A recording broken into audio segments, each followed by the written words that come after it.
I will be shocked if any of you can figure out what actually happened before I reveal it at the end of the show. But before I get into today's story, if you're a fan of the strange, dark, and mysterious delivered in story format, then you've come to the right channel because that's all we do, and we upload 3, 4, even 5 times every week. So if that's of interest to you, then the next time the like button approaches you and says, hey, where's a good place to lay out and get a good suntan, suggest the faraway dock on Kidney Mountain. Also, please subscribe to this channel and turn on all notifications so you don't miss any of our weekly uploads. All right, let's get into today's story.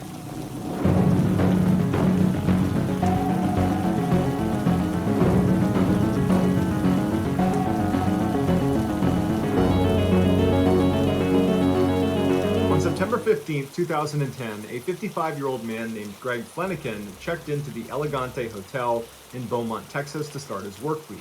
As a young man, Greg had worked as a chief engineer on ocean-going vessels, spending months out at sea. But in his middle age, he had reinvented himself as a landman. It was Greg's job to secure leases of mineral rights and land for drilling. Greg was slender and fit-looking despite the fact that he never exercised and he smoked constantly. He kept a close-cropped white beard and he had the leathered skin of a lifelong outdoorsman. Every Monday morning, Greg would make the 2-hour commute in his pickup truck from Lafayette, Louisiana, all the way to Beaumont, Texas, where his company would always rent him a room. The hotel itself was neither good nor bad, but to Greg, he didn't care. He just needed a bed and a TV. Once Greg walked inside, he had a bathroom immediately to his right, and then a little bit farther in was the main section of the hotel room, which was very basic. Straight ahead there was a window that looked down onto a small pool that was lined with potted plants, and then in the main space was a queen-size bed tucked up against the right wall, and then on the left wall was a TV. Greg wheeled his one suitcase into the hotel room and he put it at the foot of the bed and he opened it up. He pulled out the shirts that he wanted to keep wrinkle-free for the week and he hung them in his closet. Then he pulled out his toiletries that were kept in a cloth bag with a hook and he hooked those onto a towel rack. Then he took off his very worn brown boots and his faded blue jeans and he slipped on some pajama pants. Anytime Greg stayed at the Elegante, he rarely left his room. There was a bar downstairs, but he wasn't a big drinker or socializer. He preferred to just have quiet nights alone in his room watching TV. So that night, Greg cranked the air conditioning to make sure it was as cold as it could get. He liked to sleep in a very cold room. And then he hopped on his bed and he put 2 big pillows behind his head and he rested up against the headboard. And then he took a towel and he laid it out next to him. And on the towel was his ashtray, his cigarettes, his lighter, his phone, the TV remote, and a candy bar. Then he picked up the TV remote, turned it on, flipped through the channels until he landed on one that was playing Iron Man 2, and he thought, good enough. Put the remote down, picked up his candy bar, opened it up, he ate a piece of his candy, and then he grabbed a cigarette, lit up a cigarette, and he began smoking. The following morning, Susie, Greg's wife, did not get a call from her husband. And he always called her every morning that he was gone. That was their routine, and this was a big break from their routine. And so she tried calling him, and his phone rang and rang and rang, and he never picked up. And so then she called his Beaumont office, and he didn't pick up. But after the second or third time she called, his coworkers picked up the phone, and they said, hey, Greg's not here. He hasn't come into work yet. And Susie felt concerned. She felt like something was wrong. And she said, do you guys mind just going to his hotel room and knocking on his door and making sure he's okay? And they said, sure, we'll go over there. So the 2 coworkers head over to the hotel. They knock on Greg's door. He doesn't answer. And so they go down and get the manager, who comes up and opens Greg's door, and right away they find Greg lying dead in the middle of his hotel room. The way Greg was positioned when they found him, it looked like he had fallen to his knees and then fallen again onto his face, and his left arm got kind of tucked underneath his body, and still in his 2 left fingers was a cigarette that had not fallen from his hand that had burned down to the wick. The room was exceptionally warm and Greg's skin was grayish blue. Immediately after seeing Greg, the 2 coworkers called 911. Shortly after the ambulance arrived at the hotel, Detective Scott Apple arrived in his cruiser. Apple was a short guy, very, very fit. He had silver hair that he spiked up. He looked 100% cop, and he worked basically 24/7. When he got up to room 348, there was no sign of a break-in, nothing had been disturbed inside of the room, and there was no blood or obvious wound on Greg, with the exception of a slight abrasion on his cheek when he came down and hit his face on the rug. He looked around the room and he found Greg's wallet that was sitting in the back pocket of his jeans, and there was hundreds of dollars in his wallet that had not been taken. So he ruled out robbery. He went out into the hall and he began interviewing the other occupants of the surrounding rooms, and no one had heard anything and no one had seen anything. He went back into the hotel room and he began looking around for drugs of any kind, or any substance that Greg might have taken that could have contributed to his death, and there was nothing. No prescription pills, no alcohol, nothing. Later that day, after the family had been notified of Greg's passing, his grief-stricken wife, Susie, called Detective Apple, and she said, my husband did not take good care of himself. He had a terrible diet. He's been smoking like a chimney since he was a young teenager, and he never saw a doctor. And I always told him that if he wasn't careful, something like this was going to happen. I always worried that he might have a heart attack or something. So at this point, not only does Greg's family think he died of natural causes, Detective Apple also thinks the same thing. He's thinking about what he saw in the hotel room, and there's no sign of any foul play. It just looks like a guy whose lifestyle caught up to him. Greg's body was sent to Dr. Tommy Brown, who in Beaumont, Texas, he was like the medical examiner. He'd been doing this for years and years. Dr. Brown had read ahead that they believed Greg had died of a heart attack or something like that. And when his body was wheeled in front of him, there was nothing he saw right away that contradicted that theory. The only two marks that the doctor noted on the outside of Greg's body was the small abrasion on his face from where he landed on the rug, and then he also had another small abrasion on his crotch. But beyond that, the rest of his body was completely unblemished. When he looked inside of his body, it looked like someone had literally just crushed his insides. His torso was full of blood. Food from his intestines had been ripped outside. He had ribs broken, internal organs were lacerated, and there was a hole in his heart. Dr. Brown was really confused at what he was looking at, because the severity of Greg's internal injuries were more consistent with someone who had been in a severe car crash or who had had a really heavy object land on them. But Greg didn't have any significant external injuries that would support either of those two things happening to him. And he was found in the middle of a hotel room where there was nothing disturbed and no one had apparently seen or heard anything. And so Dr. Brown says, look, I don't have all the answers here, but this was not natural. This is a homicide. And my best guess is he was beaten to death. I know it doesn't really make sense because there's not any external injuries, but he suffered some significant trauma from somebody else, and that's what killed him. When Detective Apple got this report from the medical examiner, he was just as confused as Dr. Brown was, but his attention turned to, okay, well, if he's been murdered, who would want to murder him? And he began digging into Greg's background, and he found that he was universally liked. He was known for being incredibly courteous and polite. He kept to himself. He was in love with his wife, and his wife loved him back. There was no evidence of some scandal in the background. He was just this really nice, normal guy, and it didn't make any sense why anybody would want to kill him. After a few months of getting nowhere, and in reality, he hadn't really even gotten started because there wasn't any good starting point. The only thing he could find that was odd about the crime scene was that the room was particularly warm when they walked inside, which was not in keeping with how Greg would have kept the room. But that doesn't explain why his insides were crushed. And so he's gotten nowhere, and then he makes a discovery. He found in the hotel's maintenance logs on the night Greg died, he had been making popcorn in his microwave and managed to blow a fuse. And it wasn't just his power. Maybe Greg didn't know this, but he cut the power to both the room next to him on his right and on his left and below him. And so he calls down to the front desk, and a maintenance guy came up and he reset the breaker. This opened the door to two theories. The first theory is the maintenance guy, who did have a criminal record, when he came up to fix the breaker, he attacked Greg. But that was wildly speculative, and there was no evidence to suggest that the maintenance guy would do that, and so that was quickly ruled out. The other theory was Greg's neighbors in room 349 were these two electricians who were big partiers and drinkers, and so Detective Apple suggested that maybe when Greg accidentally cut the power to their room, they were really annoyed, and they went outside in the hall, and they saw Greg, and they somehow realized he was to blame for this, and in a drunken rage, they attacked him and killed him, and that's what killed Greg. And even though it was a stretch, it was the closest thing to a motive Detective Apple had found in anyone. And so Detective Apple put on a hidden camera, and he went and interviewed these two electricians that were still staying in room 349.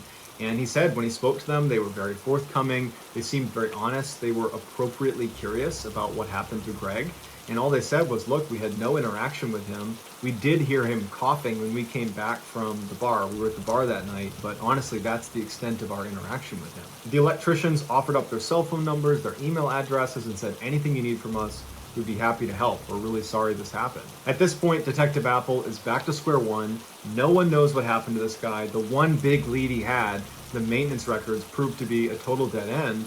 And so unfortunately, this case went cold. 7 months after Greg's death, where there had been absolutely no traction on figuring out what happened to him, Susie, Greg's wife, decided she wanted to hire a private investigator. And her friend suggested she call Ken Brennan, who was a famous private detective who was well known for being able to solve really complex cases. And so on a whim, Susie calls Ken Brennan, not expecting to get through to him, thinking he's probably super busy and has other cases because he's on TV and he's this really famous guy.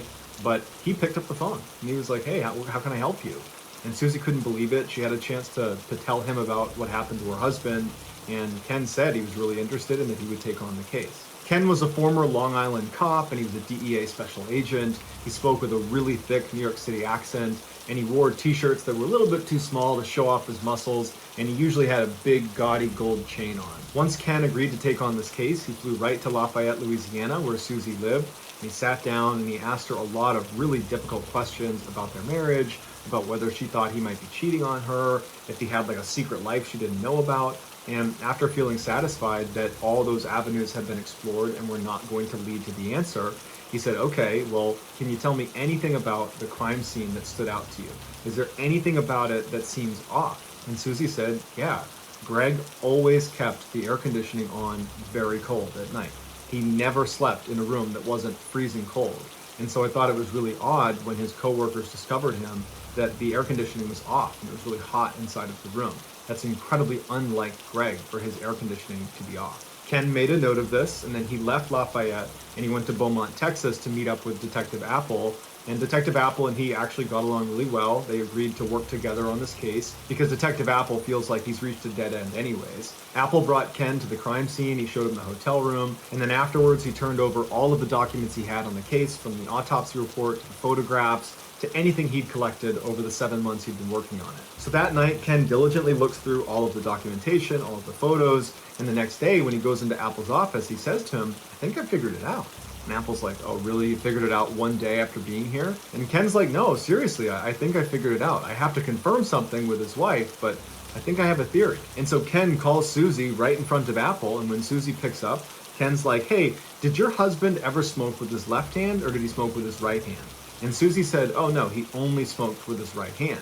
And Ken goes, thank you very much. He hangs up and he goes, Apple, I got it. And so Apple's like, okay, what's your theory? And Ken says, okay, so I spoke to Susie and she told me it was very strange that his room was not air conditioned when they discovered his body, because Greg was known for always turning on the air conditioning to as cold as it can get, especially at night when he went to bed. And so when his power went out the night before, his air conditioning would have gone out. And so the maintenance guy comes up, turns the power back on, but it doesn't trigger the air conditioning to turn back on. The room is still cold from having been air conditioned all evening to that point. And so the TV is back on, and so perhaps Greg turns and just starts watching TV. Because the room feels air conditioned, he hasn't realized that he hasn't turned the air conditioning back on again. Now, this is Beaumont in the summer, so it's going to get really hot in his room really quickly, and as soon as it starts to warm up in there, he's going to realize, oh, I didn't turn the AC back on, and he would go over and turn it on again. And so because the air conditioning wasn't on, and we know that the power was restored at 8:30, then he must have died after the power was on, but before it got warm enough in the room for him to recognize he did not turn the AC on, which means he would have died somewhere between 8:30 and 9 p.m. at night. And so Apple's like, wow, that's pretty impressive, except that doesn't really help us figure out how he died or who killed him. And Ken puts his hand up and he says, I know, I'm just building the whole picture here. Okay, so we have him dying between 8:30 and 9, and I don't think he was beaten to death. I think a lot of people want that to be what killed him because it's kind of the only thing that might make sense, but I say it definitely doesn't make sense because of the cigarette. Now, we found that cigarette in his left hand, and I talked to his wife, and she said he only smokes in his right hand. And so what I think happened is the power came back on at about 8:30, which is what the report says. The TV turns back on, and Greg doesn't turn the air conditioning back on. He sits on his bed, he's watching TV, he lights up a cigarette, and he's smoking with his right hand. And then something happens to him, which I'll get into my theories on that, and he jumps off the bed and he starts making his way to the door to get help. And he transfers the cigarette from his right hand to his left hand so he can use his right hand to turn the doorknob and open the door to safety. If he doesn't make it, he falls to his knees and he falls to the ground, and his cigarette's still in his fingers, and he dies. And Apple's like, you know what, that's pretty good. It makes a lot of sense, but the crucial missing piece here is, well, what was the trauma he suffered that caused him to jump from his bed and run to the door and then ultimately die? Ken's like, I got a theory on that too, but I got to be in the hotel room to see if it's true. So Apple and Ken go back to the hotel room. When they get there, Ken goes inside and he starts walking around, looking at the ceiling, the wall, the ground, and then finally he stops when he's looking back towards the front door leading back into the hall, and he points at the wall and he says, there. And Apple looks at what he's pointing at, and it looks like there had been some patchwork on the wall in the same spot where the doorknob, when it swings open, would hit the wall. And so Apple's looking at it and he's like, that's just from the doorknob. And so Ken takes the door and he opens it all the way to where the doorknob is pressed against the wall, and it's to the right of this patchwork, meaning this patchwork is not connected to the doorknob. Apple was confused and was about to ask questions, and Ken was like on a roll, and he said, hold on, and he goes outside, he goes next door to room 349, they go inside, and Apple walks in the room and he's watching Ken do his work, and Ken's rubbing his hands all over the wall, and eventually he stops, and he looks up at Apple, and he takes his finger, and he pushes on one spot in the wall as Apple is watching, and his finger goes right in. And what he pushed on was this little chunk of toothpaste that had been wedged in this little tiny hole in the wall, and he pushed it through. Apple brought in a crime scene investigations unit who carefully excavated both sides of this wall, and they shined a laser from 349 into Greg's room, and the trajectory of the laser going through this hole lined up perfectly with where Greg would have been sitting on the bed, smoking cigarettes, eating candy, watching a movie. So Ken and Apple go back to the medical examiner, Dr. Brown, and they say, look, you missed something because Greg got shot. And unfortunately, Greg's body had already been cremated, but they did have the pictures to look at from the autopsy. And sure enough, they find that little tiny laceration in his crotch was actually an entrance wound. And then when Dr. Brown pointed out there was a hole in the heart, it kind of lined up with the trajectory that bullet would have been traveling through his body. Dr. Brown realized he had made a mistake, and he changed the autopsy report to reflect a gunshot wound. Ken and Detective Apple re-interviewed one of the electricians that had been in room 349 that was in the room where the gunshot had originated from. His name was Lance.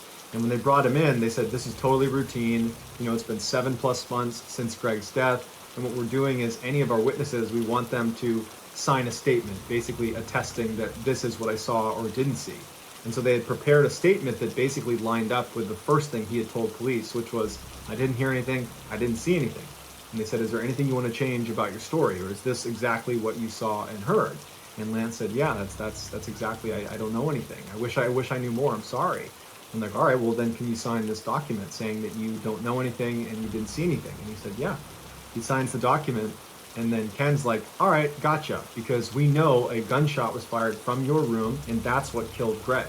And so you need to tell me who shot the gun, otherwise I'm taking you to jail for submitting a false police report. At this point, Lance crumbles and the truth comes out, and he said that he and the other electrician in the room with him, whose name was Muller, they were goofing around and drinking that night, and Muller went out and got his pistol from his car. He brought it in, he was goofing around with it, and Lance was saying that he was trying to get him to stop doing that, but he kept goofing around with the gun, and at one point, he aimed the gun at Lance, and Lance kind of batted it away from him.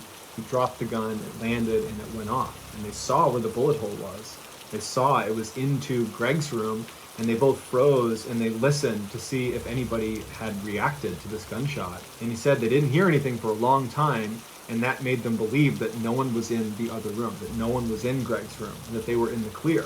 And so they left and went to the bar. They didn't even think to check on whoever was in that room. And when they came back, they said they heard Greg coughing in his room, and that further confirmed that he must not have been in there when they fired the shot, and he's totally fine, and they are totally in the clear. The next day, Lance said when they saw his body being taken out, at first they did think, oh my goodness, this is us. We did this.